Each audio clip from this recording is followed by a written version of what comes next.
Oi, pessoal, tudo bem? Professora Tessiane por aqui. Eu sei que faz tempo que a gente não tem conteúdo novo aqui no canal, mas aos poucos eu estou voltando a gravar os vídeos. Eu quero renovar alguns dos conteúdos antigos daqui, então regravar aquelas aulas longas da época da pandemia, né? Trazer algumas dúvidas que vocês vêm me pedindo, resolver alguns dos exercícios que já tinham sido propostos e continuar, né, a série que a gente tinha iniciado aí falando de fissuração, de problemas patológicos aí em edificações. Então hoje eu vim falar um pouco sobre a água, como é a sua ação, né, e como que as configurações de fissuras aparecem quando esse elemento aqui está presente, certo? Então vamos lá. Quando a gente fala de água, é importante lembrar que ela vai causar uma movimentação também, parecida com a parte de movimentação térmica, que é do vídeo anterior, certo? Então, a gente vai ter aí, analogicamente, é uma esponja, um volume inicial, né, do material aqui. À medida que entra em contato com a água, vai ter uma absorção dessa água e vai gerar um aumento do volume. Então, vamos ter um volume final e esse volume final do elemento vai ser maior do que o volume inicial que tinha aparecido ali antes, né? Esse processo é o que vai acontecer nos nossos elementos de construção e vai fazer com que, dependendo, né, da onde o elemento está, se ele está numa constrição, tipo numa parede, essa movimentação vai fazer com que gere tensões nos elementos que estão do lado e essas tensões podem causar fissuração, certo?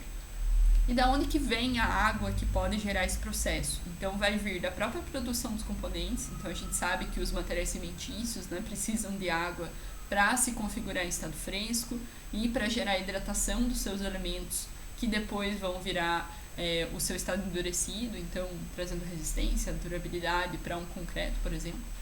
E também da própria execução da obra. Então, os processos construtivos exigem água, né, para estar acontecendo, seja para a gente preparar uma forma, para a gente fazer um processo de assentamento ou para fazer a limpeza final, né, da obra em si, certo?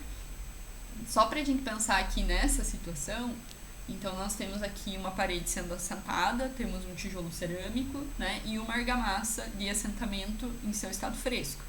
Ela está com uma quantidade de água, né, que é o que a gente chama de água de amassamento, para gerar uma certa fluidez e permitir, né, que a pessoa que está executando consiga trabalhar com esse material e construir a parede. Ok. Quando essa argamassa entra em contato com o tijolo cerâmico, o que vai acontecer? Esse material, esse tijolo, ele vai absorver um pouco dessa água de amassamento e vai ter uma certa movimentação higroscópica que é gerada nesse elemento. Quer dizer que eu vou estar observando esse aumento numa proporção parecida com a de uma esponja? Não, vai ser uma movimentação pequena. Mas só para a gente entender que esse processo ele acontece já aqui nesse início, né? Quando o processo construtivo está sendo iniciado, certo? E vai acontecer, né, quando entrar em contato com água novamente no futuro. Além dessas duas fontes aqui de água, a gente pode ter água também provinda da umidade do ar. Então, umidade atmosférica, né? Uma região que é mais úmida aqui do nosso país, ou a gente vai ter uma área que não pega tanto sol, então a umidade ali vai estar sempre maior, ou está próxima à vegetação, né? Então, umidade do ar, certo? Ou a gente vai ter áreas molhadas, né? Então eu tenho uma lavanderia, uma cozinha, um banheiro, a própria umidade do vapor do chuveiro é uma umidade que vem nesse formato, certo? E a umidade do solo também, pessoal. Então, o solo, ele é o nosso material base, né, para estar montando as estruturas, as construções. E ele vai ter uma umidade associada, então é um material granular, que tem uma certa facilidade de estar absorvendo água. E essa umidade, ela vai ter facilidade de ser passada para os nossos elementos construtivos também, certo? Falando um pouco agora das propriedades, quando a gente fala de movimentação higroscópica, é importante entender duas propriedades que podem estar interferindo nesse processo, que seriam a porosidade, né, e a capilaridade. Falando da porosidade primeiro, a porosidade é a quantidade de poros que eu tenho no meu elemento. Então, apesar de não parecer, ou de parecer que, né, é muito reduzida, a gente tem uma certa quantidade de poros nos nossos elementos da construção civil, então concreto, argamassa, tijolo cerâmico, lajota cerâmica, e essa porosidade permite que a água seja absorvida quando ela está ali em contato com esses elementos, certo? Então, vai ter sempre uma quantidade de absorção por causa da porosidade, ok? Além disso, a gente precisa considerar se esses poros estão conectados. Então, qual é a permeabilidade? E aí, obviamente, a gente tem elementos que vão ter uma maior permeabilidade, outros vão ter uma menor permeabilidade, ou seja, quantidade de poros que estão conectados com uns com os outros, certo? Essa permeabilidade é uma das coisas que permite, por exemplo, que a gente tenha uma parede externa que está em contato com o solo, que tem uma alta umidade, e à medida que ela absorve aquela umidade externa, começa a aparecer umidade na faceta interna da parede. Como que chega ali? Permeabilidade, certo? Então, essa conexão. Galera, todos os elementos vão ter uma certa quantidade de poros, ok? Que permite, né, que a água entre nesses espaços, beleza? Além disso, outra propriedade é a capilaridade, né? A capilaridade é importante por quê, pessoal? Porque ela permite que a água atinja espaços maiores, né? Então, que ela chegue em locais que a gente acha que ela nunca chegaria. O exemplo mais clássico é relacionado com o contato com o solo. Por quê? É a situação mais comum. Então, o solo ele é um material granular que tem uma facilidade de absorver água, mas normalmente ele tem uma configuração de poros, né? Uma abertura de poros um pouco maior. Seria parecido com o que a gente tem nesse tubinho aqui, que é um tubinho com diâmetro D, vamos dizer. Ok? O que acontece? Ele tem esse tubinho, ele tem uma área maior. Consequentemente, quando a gente coloca a água, ela vai ter uma tensão superficial, certo? E essa tensão superficial, ela vai se aderir nas paredes do tubo e vai conseguir atingir aquela área ali, né, mais embaixo. Então, a gente tem um nívelzinho mais ou menos aqui, certo? E vai ficar nesse nível, beleza, ok? A tensão capilar permite que chegue até esse espaço. À medida que eu diminuo o diâmetro desse tubinho, ou seja, eu tenho poros que são um pouco menores, que têm uma certa interconexão, mas que formam um tubo com um diâmetro mais reduzido, parecido com o que a gente tem nos nossos elementos de construção, concreto, argamassa, material cerâmico, a gente vai ter um diâmetrozinho D. E a capilaridade, ela faz com que, à medida que eu tenho um diâmetro menor, a tensão capilar ela é maior e ela consegue fazer com que a água ascenda a maiores alturas, ou seja, o nível de água sobe até aqui, mais ou menos.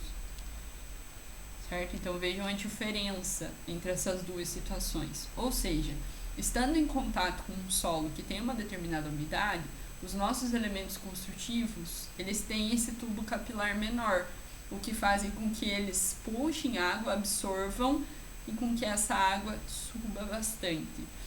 Normalmente na literatura, o que é plausível, né, da gente ver é em torno de 1 metro de altura, tá? Que o material pode subir, né, que a água pode chegar a subir, mas dependendo da situação pode subir para alturas maiores, então chegar até 2, 3 metros de altura, tá? O mais comum que a gente vê é em torno dessa faixa, né? Então, forma aquela parte de baixo ali da parede, começa a aparecer a presença de água e isso pode gerar manchas, bolor e fissuração também, certo? Por fim, antes da gente falar das configurações de fissura, eu queria falar da umidade higroscópica de equilíbrio, ou seja, trabalhando com temperatura normal, né, uma temperatura comum aí, padrão, a gente vai ter uma quantidade de umidade que cada elemento vai ter, certo? Se ele tiver menos, ou seja, está exposto ao sol, e aí ele tem, né, uma umidade menor do que essa aqui, que seria uma umidade de equilíbrio, ele vai retrair, pode fissurar, que é um pouco do que a gente viu lá na movimentação térmica, certo? Agora, se ele entra em contato com água, a tendência vai ser que ele preencha essa água, né? Absorva essa água para chegar nessa umidade de equilíbrio inicialmente. Então, sempre esse caminho vai estar acontecendo. Estou com uma quantidade de umidade um pouco menor. Estou em contato com um material que tem mais umidade. A tendência vai ser que esse material absorva, tentando chegar na umidade de equilíbrio.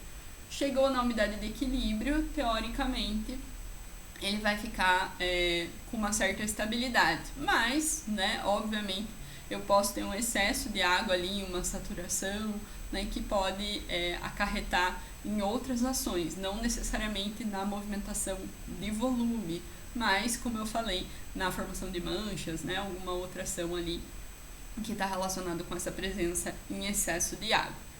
Essa umidade higroscópica de equilíbrio, pessoal, ela vai então estar sempre oscilando, né, o que faz com que a movimentação aconteça ao longo da vida útil ali de todos os nossos elementos. E aí as movimentações, elas vão aparecer em dois formatos. Elas podem acontecer num formato irreversível ou num formato reversível, certo? O que seriam as movimentações irreversíveis? Elas vão acontecer normalmente no processo construtivo, no início. Ou seja, quando o elemento vem lá de fábrica e ele vai ser utilizado pelas primeiras vezes, aí ele vai o quê? Absorver água do ar, vai absorver água porque ele teve contato com algum outro elemento que tinha água, porque ele teve contato com a própria água, né? Então vai ter essa primeira movimentação. Normalmente ela não causa problema, né? E seria em torno de 3 a 6 meses ali de construção. Esse tipo de movimentação vai estar acontecendo. Então está absorvendo um pouquinho de água para chegar nessa umidade higroscópica de equilíbrio. Beleza. Ao longo da vida útil da nossa construção, vão estar acontecendo movimentos que são chamados de reversíveis. Ou seja, estou com um pouco mais de água ali em contato, vou absorver um pouco mais. Veio ali sol, né, vento e tal, evaporou um pouco daquela água, muda o movimento. Tô de novo com uma umidade mais alta, choveu naquelas semanas, absorveu um pouco mais de água. E assim por diante, certo? Então, movimentos reversíveis são normalmente o que vão estar fazendo com que a gente crie fissuras, né, com que as fissuras apareçam, que são essas configurações por movimentação higroscópica, certo?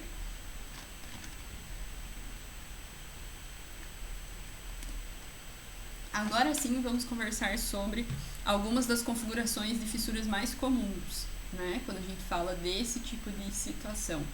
Pessoal, a primeira, expansão da alvenaria, ou seja, ou os elementos da alvenaria, ou a alvenaria inteira, ou um certo pedaço, vai absorver água, seja por solo, umidade do ar, né, o que tiver ali em contato, e ela vai acabar expandindo, como a alvenaria, o painel, ou uma certa região do painel está com restrição, né, o painel inteiro está com restrição, aonde for mais frágil vai acabar causando tensão e ali forma fissura, né? Onde não segura a tensão acaba fissurando. Então pode aparecer fissuração nesse formato, então aonde eu tenho argamassa de assentamento, né, nas juntas em si.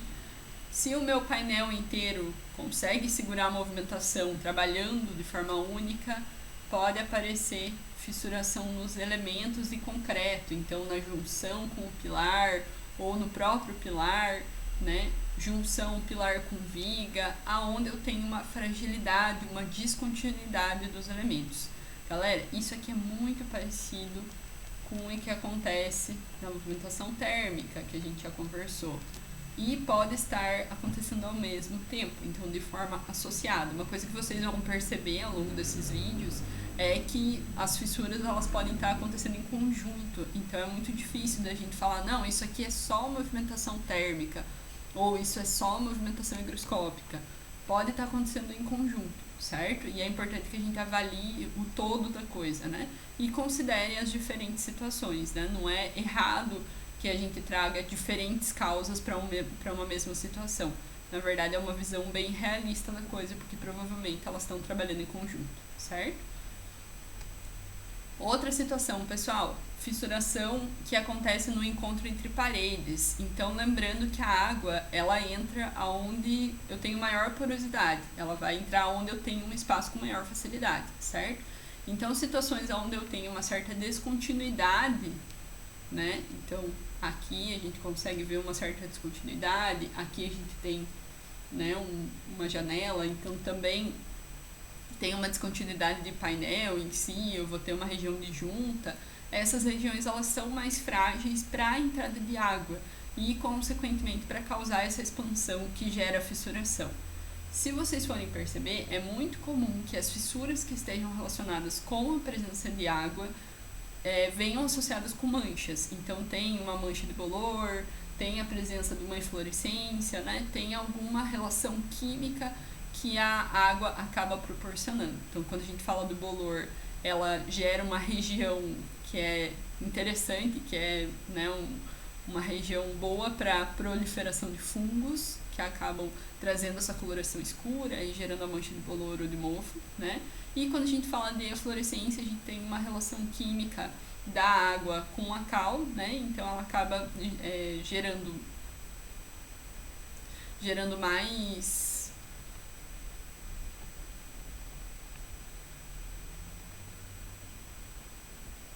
quando a gente fala da água, né, para gerar eflorescência, então ela vai estar ali reagindo com a cal ou com os próprios componentes da argamassa de revestimento, produzindo, né, o carbonato de cálcio em si, e ele dá essa coloração esbranquiçada que pode aparecer quando a gente fala desse tipo de mancha, certo?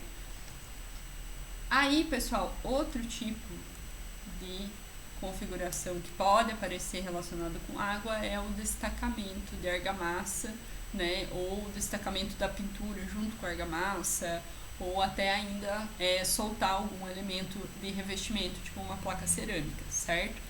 O que acontece, pessoal? Aqui a água interfere diretamente na aderência da coisa, né? Então, ela dificulta a aderência do elemento, daquela camada que vai soltar com o substrato. Ela entra, né, naquele espaço, acaba dissolvendo alguns dos elementos que estão auxiliando nessa conexão e acaba fazendo com que ali fique um ponto frágil para ir se soltando, certo? Então, se a gente tiver uma região com pintura que esteja um pouco mais grossa, esse peso da pintura e essa falta de aderência pode fazer com que ela se destaque. Se a gente tem uma camada de argamassa de revestimento que tem uma certa descontinuidade e permite a entrada de água naquela região, pode se soltar a camada por completo. Se a gente tem uma placa cerâmica que não está com a quantidade de argamassa colante ideal, então na placa inteira ficam aqueles pontos vazios, a água consegue adentrar ali e dissolvendo essa região da aderência, vai soltar a placa cerâmica. Então seria mais ou menos nesse sentido, aonde que a água consegue penetrar e aonde que ela acaba prejudicando esse contato de aderência do revestimento substrato, certo? Por isso que é importante seguir os procedimentos corretos, né, para que a gente consiga uma durabilidade aí desses revestimentos. E aí, só para exemplificar aqui, né, pessoal, aqui a gente tem de novo a aparência das manchas escuras, né? Então, dessa proliferação de fungos ali na parede externa, mostrando a presença de água e a sua interferência para gerar esse tipo de fissuração. Pessoal, movimentações relacionadas ao solo, então paredes, né, ou muros que estão em contato direto com o solo, tipo o muro de arrimo, por exemplo, pode causar uma fissuração vertical assim, né, então acabar movimentando o painel, descolando ele por completo, né, então acaba gerando tensões fortes naquela região que dificultam que ele mantenha a sua integridade. Ou ainda, né, quando a gente fala do solo como base em si, como fundação da coisa, ou seja, aquele processo de capilaridade que a gente comentou. Então, se eu não tenho uma barreira que impeça esse solo de estar em contato com a minha construção, a tendência é que essa água do solo seja absorvida e consiga atingir alturas ali até 1 metro, 1,5 metros. Consequentemente, eu vou ter situações como essa, eu vou ter fissuração na minha parede de alvenaria porque está expandindo o tijolo argamassa, eu vou ter destacamento da minha tintura, da minha argamassa de revestimento porque prejudicou a aderência, eu vou ter o aparecimento de manchas, né, porque também está gerando um local ali que é interessante para a presença de fungos, então acaba sendo essa junção de coisas, né. E sempre, pessoal, entender que normalmente as movimentações relacionadas com água e com solo estão relacionadas aí, vão ter a presença de manchas, né,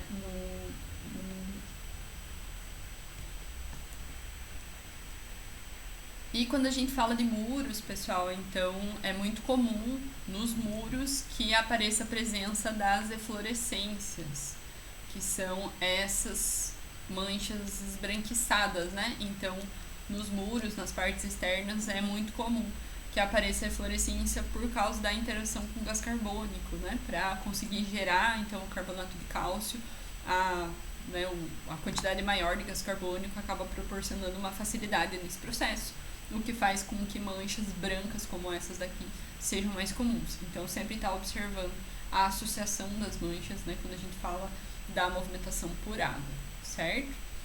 Pessoal, locais expostos à umidade, então locais que podem acumular água, tipo, né, sacadas, peitoris, terraços, né, marquises, locais onde a água pode ficar presente. Lembrando que não necessariamente vai aparecer, eu estou numa marquise, a água vai ficar acumulada lá em cima. Sim, mas ela passa por porosidade e aí ela vai atingindo ali a parte inferior e, consequentemente, vai danificando a minha pintura, a minha argamassa, né? E gerando fissurações entre os meus elementos, beleza? Por fim, peitoris e janelas, então esses locais que têm uma descontinuidade, né?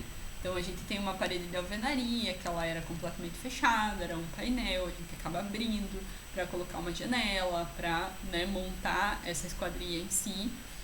Obviamente eu preciso fazer uma estrutura de verga contra verga, ela ajuda a reduzir essas situações, ajuda, mas quando eu tenho presença de água nesses locais, né, eu vou ter uma facilidade em gerar fissuras nessa conexão, então nesses cantinhos, nessas regiões de descontinuidade. Pessoal, de novo, manchas, né? Elas vão acabar acontecendo em associado, certo? Quando a gente fala de água, sempre vai estar aparecendo. E no gesso, galera, gesso é um aglomerante que não segura água depois que ele está endurecido. Ou seja, se ele tiver contato com água em quantidade, ele vai se dissolvendo, ele perde a sua resistência e ele pode desplacar em pedaços por completo, certo? Então essa seria a situação mais extrema. Mas se eu estou com vapor de água ou com uma quantidade reduzida de água, o que vai acontecer inicialmente com o gesso é que ele vai manchar, tá? Então ele vai perder o seu aspecto, né? Que é esse aspecto branquinho e tal, que o pessoal gosta, por isso o gesso é tão utilizado em situação de forro. Então ele vai acabar manchando, vai perder essa qualidade, né? E vai começar a se degradar ao longo do tempo, as manchas vão aumentando e se a gente tiver uma situação extrema ele pode desplacar, beleza? Como que eu resolvo? O que eu posso fazer? Pessoal, quando a gente fala de água, o princípio inicial, a chave do negócio é criar uma barreira para a entrada de água. Aonde eu puder criar a barreira, eu crio a barreira. Então, o que a gente faz já no início da construção é impermeabilizar. Então, a chave da coisa é impermeabilização. Proteção das regiões onde eu sei que já vão estar em contato com água. Normalmente, a gente usa esses materiais que têm uma coloração escura porque eles têm um composto asfáltico. Esse composto asfáltico, ele forma um filme e ele impede a entrada de água, então faz uma barreira física mesmo para que a água não consiga adentrar para os outros elementos.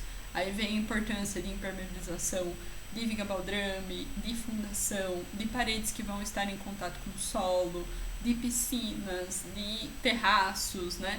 E nas regiões molhadas também. Então, ralos, boxes, tudo que tiver em contato com região molhada, né, com água especificamente, a gente precisa estar impermeabilizando desde o início para conseguir fazer essa proteção. Eu já estou com um problema, o que eu posso fazer para conseguir resolver essa situação, né? Então, fazer essa limpeza, entender da onde que a água pode estar vindo. Então, é um vazamento, é uma situação só atmosférica, é do meu banheiro, né, o meu vapor aqui e tal, e tentar reduzir esse contato ao máximo. Então, resolver o vazamento, certo? Ah, beleza, não consigo reduzir o contato em si. Como que eu posso reduzir a entrada de água para os meus elementos? De novo, impermeabilização. Então, usar uma pintura que seja impermeabilizante, né? Proteger aquela região, utilizar talvez um outro material que não seja tão sujeito à ação de água, né? Então, substituir o forro de gesso, ou usar uma placa que seja já contra umidade, né, que tem essa proteção contra a umidade, né, hoje a gente tem isso dentro do mercado. Isso facilita para que a gente consiga ter uma durabilidade maior dos nossos componentes. Galera, lembrando, desde que essa movimentação não interfira em excesso nos elementos da estrutura de concreto armado, não são fissuras que causam um problema estrutural. São fissuras que causam problemas estéticos e problemas de durabilidade nos revestimentos. Então, ficar sempre de olho, né, na extensão da coisa para a gente entender como resolver. Beleza? Eu sei que é uma preocupação e ela fica visualmente feia, né, em si, então são fissuras que não são agradáveis, mas tem como a gente resolver de uma forma mais pontual. E se a extensão está grande, sempre procurar cortar esse contato com água. Isso vai aumentar a vida útil no geral de tudo, certo? Eu espero que esse vídeo tenha auxiliado vocês, tenha sido útil. Se vocês gostaram, então compartilha o conteúdo ali com os seus colegas, curta o vídeo e a gente se vê nos próximos.